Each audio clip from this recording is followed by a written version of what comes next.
দেখো the second coming কার লেখা? ডাব্লিউ.বি. ইয়েটসের লেখা, ঠিক আছে। এই সেকেন্ড কামিংটা কিসের পটভূমিতে লেখা? প্রথম বিশ্বযুদ্ধের পর। প্রথম বিশ্বযুদ্ধ যে হয়েছিল তার ফলে যে ক্ষয়ক্ষতি হয়েছিল, মানুষের মধ্যে যে একটা অরাজকতা সৃষ্টি হয়েছিল, চারিদিকে যে একটা মারামারি, সব জিনিসপত্র ভাঙিয়ে দেওয়া হচ্ছে, মানে প্রথম বিশ্বযুদ্ধের পরবর্তী যে সিনারিগুলো সেখানে দেখানো হয়েছে, ঠিক আছে। দেখো ডাব্লিউ.বি. ইয়েটস তোমার আয়ারল্যান্ডের একজন কবি ছিলেন। দেখো এই যে এইখানে তোমরা দেখতে পাচ্ছ প্রথম যে স্ক্রিনশটটা দেওয়া আছে, এই যে historical background of the poem, কবিতার যে হিস্টোরিক্যাল ব্যাকগ্রাউন্ড। তাহলে প্রথম দেখো পেন্ড ইন 1999, মানে 1919 সালে এটা প্রথম কবিতাটা লেখা হয়, ঠিক আছে, 1919 সালে। তারপর দেখো printed first in the American magazine dial November 1920, 1920 সালে এটা তোমার পাবলিশ হয়েছিল আমেরিকান ম্যাগাজিনে প্রথমবারের জন্য। তারপর দেখো publish in the collection of verse entitled Michael Robartes and the dancer 1921। তাহলে এই যে দেখুন যে গল্পগুচ্ছ বা কবিতাগুচ্ছ একটা রয়েছে, সেই কবিতাগুচ্ছ তো পাবলিশ করা হয়েছিল এটা 1921 সালে। তাহলে এইখান থেকে মনে রাখবে যে লেখা হয়েছিল 1919 সালে, আর তোমার প্রথম পাবলিশ করা হয়েছিল 1920 সালে, ঠিক আছে, এগুলো মনে রাখবে। 1920 সালে, 1920 সালে প্রথম ম্যাগাজিন আমেরিকান ম্যাগাজিনে পাবলিশ হয়েছিল, ঠিক আছে। আর কবিতার কালেকশন অফ ভার্স, কবিতার যে বই, সেই কবিতার বইয়ের কবিতা সংকলনে পাবলিশ হয়েছিল 1921 সালে। ম্যাগাজিনের নাম হচ্ছে ওই যে ডায়াল ম্যাগাজিনে তোমার পাবলিশ হয়েছিল। আর তোমার এই যেটা 1921 সালে পাবলিশ হয়েছিল মাইকেল রোবার্টেস অ্যান্ড দ্য ড্যান্সার, এই কবিতার সংকলনে পাবলিশ হয়েছিল তোমার 1921 সালে, ঠিক আছে। ম্যাগাজিনটার নাম ডায়াল। হ্যাঁ, ম্যাগাজিনের নাম ডায়াল, যেটা 1920 সালের নভেম্বরে পাবলিশ হয়েছিল। DIAL dial. আরেকটা কি ছিল? তারপর দেখো এই টাইটেল অফ দ্য পোয়েম, পরের ইয়াটা পেজটা আছে, দেখো title of the poem. The initial title of in the draft was the second bird and letter he change it to the second coming. তাহলে প্রথমে এই কবিতাটার নাম দিয়েছিল দ্য সেকেন্ড বার্ড, কিন্তু মনে রাখবে প্রশ্ন আসতে পারে প্রথম নাম কী ছিল? The second bird. The second bird থেকে তোমার চেঞ্জ করে নামটা দিয়েছে দ্য সেকেন্ড কামিং। তাহলে একদম শুরুতে যখন কবিতাটা লেখা হয় তখন সেটা সেকেন্ড বার্ড বলে লেখা হয়েছিল, দ্য সেকেন্ড বার্ড, পরে চেঞ্জ করে হচ্ছে দ্য সেকেন্ড কামিং, ঠিক আছে। দেখো তারপর একটা লেখা রয়েছে the title of the poem the second coming in a phrase out of the book of revelation. তাহলে এই যে কবিতার যে টাইটেলটা দ্য সেকেন্ড কামিং, এটা এই ফেজটা কোনখান থেকে নেওয়া হয়েছে? বুক অফ রেভেলেশন থেকে, ঠিক আছে। The last biblical book of the new testament. এই নিউ টেস্টামেন্ট হচ্ছে খ্রিস্টানদের বই, আমাদের যেমন রামায়ণ মহাভারত, ওদের নিউ টেস্টামেন্ট। সেই নিউ টেস্টামেন্টের লাস্ট যে ইয়াটা ছিল সেই বুক অফ রেভেলেশন, সেইখানে দ্য সেকেন্ড কামিংয়ের কথা বলা হয়েছে, সেইখান থেকে এই টাইটেলটা নেওয়া হয়েছে, বুঝলো? টাইটেলটা কোথা থেকে নেওয়া হয়েছে? বুক অফ রেভেলেশন থেকে। ওই বুক অফ রেভেলেশনটা কি? দ্য লাস্ট বিবলিক্যাল বুক, বাইবেলের যে বইগুলো হয় নিউ টেস্টামেন্টের, দ্য নিউ টেস্টামেন্টের যে বইগুলো, তার শেষ বই একটা ছিল বুক অফ রেভেলেশন। সেই বুক অফ রেভেলেশন থেকে এই টাইটেলটা নেওয়া হয়েছে দ্য সেকেন্ড কামিং। তাহলে এটা কিন্তু মনে রাখবে, এই যে দ্য সেকেন্ড কামিং, এটা এই ফেজটা কোনখান থেকে নেওয়া হয়েছে? Book of revelation. আর এই বুক অফ রেভেলেশন কী বলে? একটা বিবলিক্যাল, একটা বাইবেলের বই, সেটার নামটা কি? দ্য নিউ টেস্টামেন্ট, ঠিক আছে। তো এইখানে কি বলা হচ্ছে দেখো, in Christianity second coming refers to the coming of Christ. খ্রিশ্চানদের মতে, মানে খ্রিশ্চানদের ধর্মবিশ্বাস যদি মানা হয়, এই সেকেন্ড কামিং মানে হচ্ছে যীশু খ্রিস্টের আবার ফিরে আসা। তোমরা সবাই জানো যীশু খ্রিস্টকে ক্রুশবিদ্ধ করে মারা হয়েছিল, দিয়ে আবার যখন আবার চারদিকে অরাজকতায় ভরে যায়, দেশে পাপে পূর্ণ হয়ে যায়, আবার যীশু খ্রিস্ট ফিরে আসে, তা সেই সেকেন্ড আসাটাকে বলা হচ্ছে the second coming.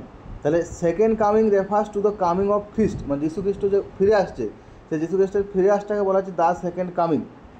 That is Christ will return to the earth as promise in the new testament. তাহলে এই যে যীশু খ্রিস্ট বা খ্রিস্ট আবার পৃথিবীতে ফিরে আসবে একটা প্রমিস নিয়ে, এটা প্রতিশ্রুতি নিয়ে, ইন দ্য নিউ টেস্টামেন্ট, যেটা নিউ টেস্টামেন্টে বলা হয়েছে, take all devout people to the joyous life in heaven. মানে এই যে যারা যেসব পাপি টাপি মানুষ রয়েছে বা আমাদের মানুষজন যারা কষ্টের মধ্যে রয়েছে তারাকে নিয়ে যাবে স্বর্গে যেয়ে নিয়ে রাখবে। তাহলে যীশু খ্রিস্ট যে আবার ফিরে আসছে, যীশু খ্রিস্টের পুনরায় ফিরে আসাটাকে বলা হচ্ছে দ্য সেকেন্ড কামিং। তাহলে বুঝতে পারলে দ্য সেকেন্ড কামিংয়ের মানে এইটুকু ওয়ার্ডটা হতে পারে সেকেন্ড কামিং, তার কিন্তু মানে অনেক, ঠিক আছে। তাহলে এইটা আমাদের কিন্তু আমাদের যে ঈশ্বরে বিশ্বাস করি সেইগুলো খ্রিস্টানদের ধর্ম মতে, খ্রিস্টানদের ধর্ম মতে সেকেন্ড কামিং মানে হচ্ছে যীশু খ্রিস্টের দ্বিতীয়বার পৃথিবীতে আসা। যীশু খ্রিস্ট পৃথিবীতে আসে, পৃথিবীর যে পাপ টাপ হয়ে গেছে সবাইকে নিয়ে চলে যাবে স্বর্গে, ঠিক আছে, সেখান থেকে সবাই ভালো থাকবে। এবার তারপরে দেখো পরেরটা, ভালো থাকবে, হ্যাঁ স্বর্গে গিয়ে ভালো থাকবে, এখানে খারাপ আছো। স্ট্যান্জা 1 দেখো,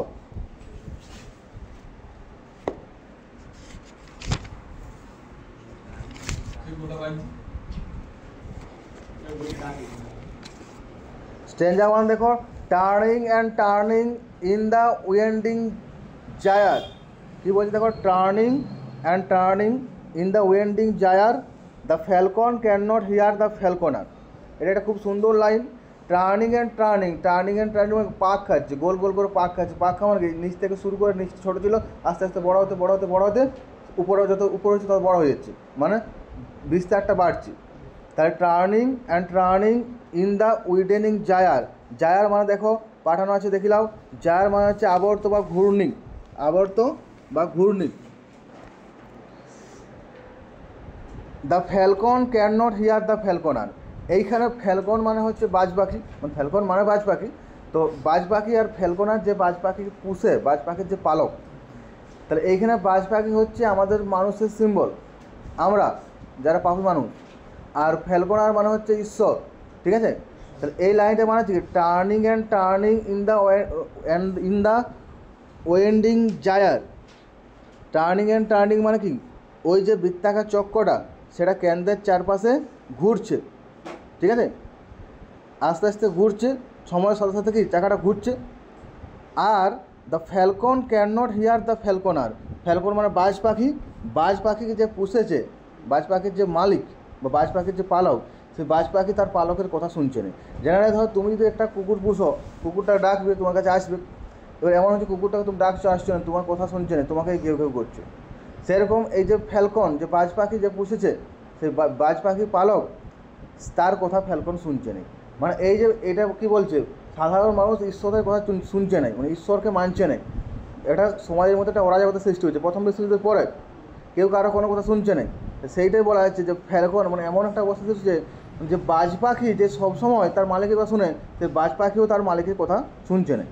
তাই এই দুটো লাইন বুঝতে পারলে, turning and turning in the winding gyre, the falcon can not hear the falconer, মানে বোঝা গেল ব্যাপারটা। তাহলে ওই যে চক্রাকারে ঘুরতে ঘুরতে যে বিশ্ব বলয়, যে বলয়টা, সেই বলয়টা আস্তে আস্তে কি নিয়ন্ত্রণ হয়ে যাচ্ছে, নিয়ন্ত্রণহীন। তাহলে চক্রাকারে ঘুরতে ঘুরতে বিশ্ব বলয়টা ক্রমশ নিয়ন্ত্রণ হয়ে যাচ্ছে। আর পালকের ভাষা, পালক মানে বাজ পাখি যে পালন করে, পালকের ভাষা বাজ পাখির কানে পৌঁছাচ্ছে না, বা কানে পৌঁছালেও বাজ পাখি পালকের কথা শুনছে না। এইটা হচ্ছে প্রথম দুটো লাইনের মানে। দেখো এখানে ওয়ার্ড মিনিং দেওয়া রয়েছে, দেখো ওই যে ওয়েডিং বা ওয়াইন্ডেনিং মানে হচ্ছে তোমার প্রসারিত হওয়া। আর জায়ার মানে হচ্ছে এ স্পাইরাল অফ ভর্টেক্স, মানে আবর্ত বা ঘূর্ণি, যেটা গোল গোল করে ঘুরে, যত উপর দিকে উঠে তত আস্তে আস্তে বাধাটা কমে যায়। আর কি হচ্ছে তোমার ফ্যালকনার, যিনি শিকারের জন্য বাজ পাখিকে প্রশিক্ষণ দেন ও শিকারের কাজে ব্যবহার করেন। তাহলে ফ্যালকনার বাজ পাখিকে শিকারের জন্য প্রশিক্ষণ দেয়, সেই বাজ পাখিকে আর কন্ট্রোল করতে পারছে না। বাজ পাখিকে যে কথাগুলো বলছে ফ্যালকনের কথা, এই ফ্যালকন তা সেই কথা শুনছে না, মানে ফ্যালকনারের কথা ফ্যালকনার শুনছে না। সেই জন্য বলছে তোমার the falcon can not hear the ফ্যালকনার।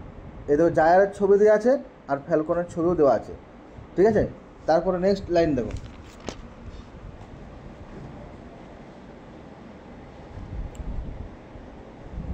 Things fall apart the centre can not hold. দেখো things fall apart the centre can not hold, things মানে কি জিনিসপত্রগুলো। তাহলে এই যে জিনিসপত্রগুলো সব এদিক ওদিক পড়ে যাচ্ছে, ফল অ্যাপার্ট মানে সভ্যতা ক্ষয়প্রাপ্ত হচ্ছে, আমাদের যে সভ্যতা সেটা ক্ষয়প্রাপ্ত হচ্ছে। The centre can not hold, centre মানে বুঝতে পারছো যেটা কেন্দ্র, কেন্দ্রবিন্দু, কেন্দ্রবিন্দু সভ্যতা ধারণে অক্ষম, মানে সেন্টার মানে এখানে আবার ঈশ্বর আসছে, মানে ঈশ্বর এই যে সব কিছু ঘটছে সেই সব কিছু সেন্টার ঈশ্বর, ওই জন্য ঈশ্বর ধরাচ্ছে। ক্যান নট হোল্ড, ধরে রাখতে পারছে না, মানে এই যে চারদিকে একটা অরাজকতা সৃষ্টি হয়েছে, সব জিনিসপত্র ভাঙিয়ে দিচ্ছে বা যেসব ক্ষতিগ্রস্ত হচ্ছে সেই ক্ষতিগ্রস্ত তো হচ্ছে, কিন্তু এই the centre can not hold, এই ঈশ্বর বা কেন্দ্রবিন্দু সভ্যতা ধরে রাখতে পারছে না।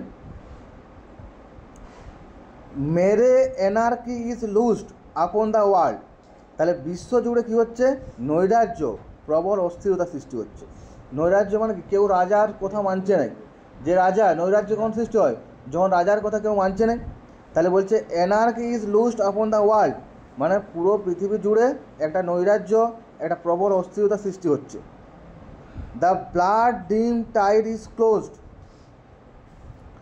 অ্যান্ড এভরিওয়ার, দেখো blood dim tide is close, blood dim মানে হচ্ছে তোমার, ডিম মানে কি হালকা হয়ে যাও, এখানে বলছে আঁধার ঘনিয়ে আসছে, কিসে ঘনিয়ে আসছে, হিংসায় উন্মত্ত রক্তপাতে, চারদিকে যে হিংসা মারামারি যুদ্ধের ফলে যে রক্তপাত হচ্ছে, সেই উন্মুক্ত রক্তপাতের ফলে আঁধার ঘনিয়ে আসছে হিংসাতে, মানে চারদিকে হিংসার সৃষ্টি হচ্ছে।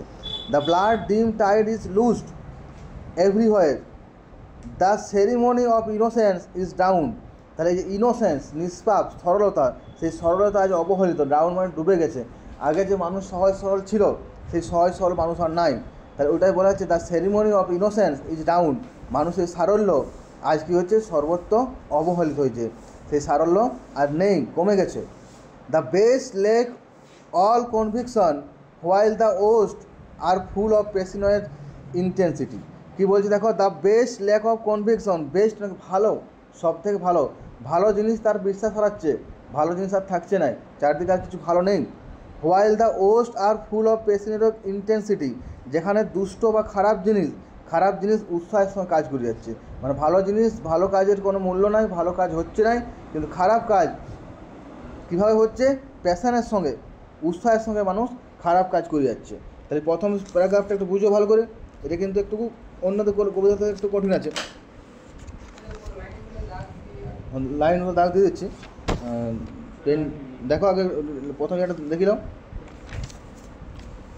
তাহলে দেখো যেটা বলা হলো, আরেকবার বলছি, দেখো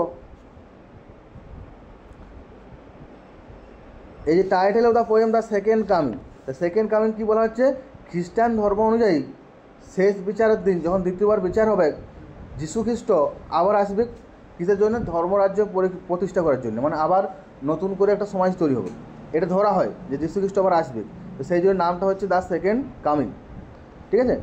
তারপরে লাইনটা কী ছিল দেখো, turning and turning in the winding gyre, এটা মানে হচ্ছে কি, ওই যে বৃত্তাকার যে চক্রটা, ওটা কেন্দ্র, একটা কেন্দ্র থাকে, তো কেন্দ্র করে তো ঘুরে ঘুরে যায়, সেই কেন্দ্রের চারপাশে অবহিত ঘুরছে, ঠিক আছে। প্রথম অবস্থায় বলয়টা কেমন ছিল, সুসংগত, মানে প্রথম দিকটা যখন বলয়ের প্রথম দিকটা কী আছে, প্রথম দিকটা একদম সুসংগত, যে ছবিটা দেখতে পাচ্ছ।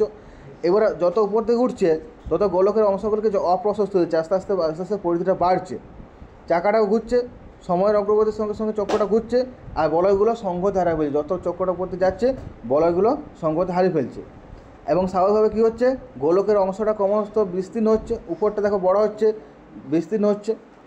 আর falcon can not hear the falconer, মানে হচ্ছে দেখো এটার জীবনের প্রতিটা ক্ষেত্র যে নিয়ন্ত্রণ বা যোগাযোগ সীমার, মানে আমাদের যে জীবনের প্রতিটা ক্ষেত্র, সেটা কী হচ্ছে, নিয়ন্ত্রণের বাইরে চলে যাচ্ছে, প্রত্যেকটা জায়গাতেই যে আমাদের আগে নিয়ন্ত্রণ ছিল, সেটা মানুষের নিয়ন্ত্রণ থাকছে না, ঠিক আছে।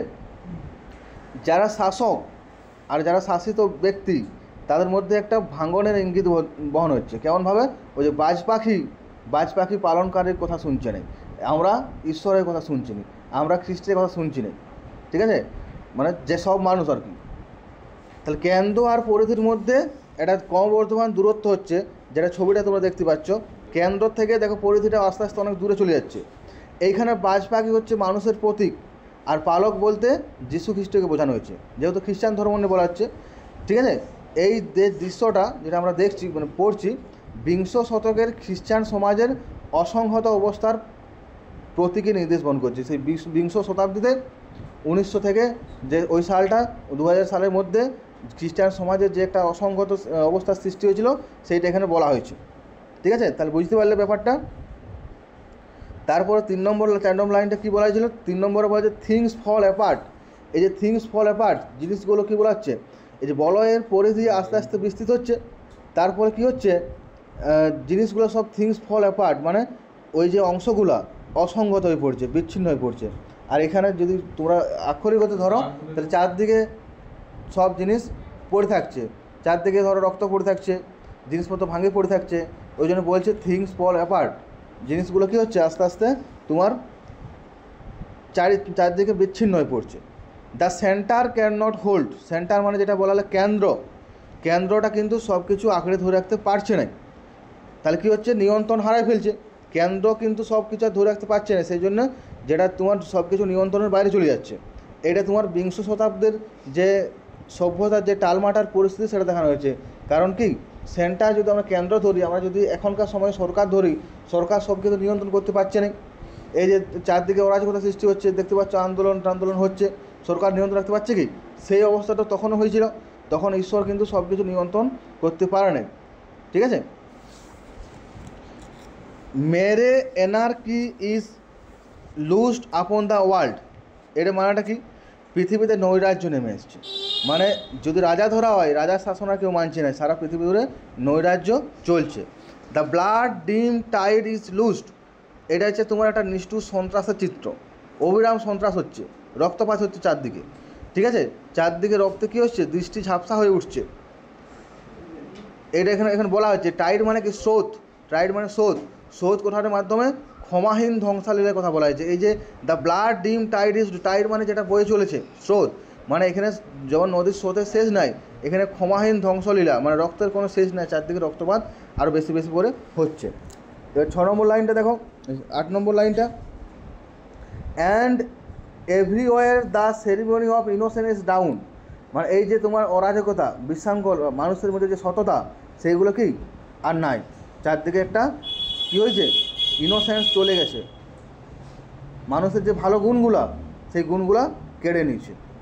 দ্য বেস্ট কী ছিল, the best lack all conviction, best মানে কি সবথেকে ভালো, যেটা ভালো জিনিস তার কাজ হারাচ্ছে, মানে ভালো জিনিসের আর কোনো কদর নাই।